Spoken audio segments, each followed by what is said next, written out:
and the steroid is prednisone, which is just the classic steroid that people get for lots of different things. Steroids actually help treat lymphoma as well, so it's part of it. It's actually a treatment for the lymphoma and also other things. But Sorry, what was the first drug? cyclophosphamide. Okay.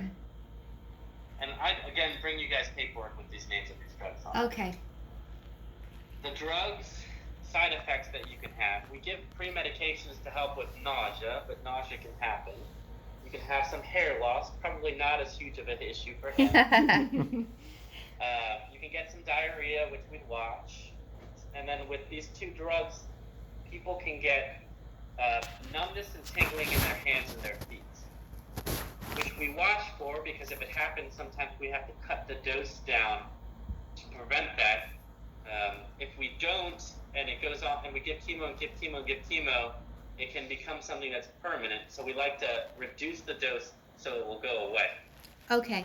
A quick question about that particular side effect. If Dad's not able to articulate that clearly, Right. how significant? It makes it difficult. Okay. Correct. Okay. All right. Understand. And we are already going to reduce the dose of these treatments because of the kidney issue, which is still resolving, and because of how frail he is right now, not as strong as his normal self. We would not give him 100% of the normal doses. We decrease to about 75% of what we normally get. Okay. And that's to start with. We could go down further from that if we needed to. Okay. Okay. Everything is like last night, somebody, It's through the IV. and every half hour she'd come in and check him. No, it's a little different because they're faster infusions. You don't have to give it over as long. Oh, So okay. one of them's given over like an hour, and one of them's given over like half an hour to a couple minutes. Okay. So it's not as long. So it's not as much checking on him. Probably what would happen is we would give him one cycle, so one dose of this treatment with the rituximab, and see how he does. Usually we would redose in 3 weeks, but we would watch him because if he was not getting any better by then, we would probably not give him another dose.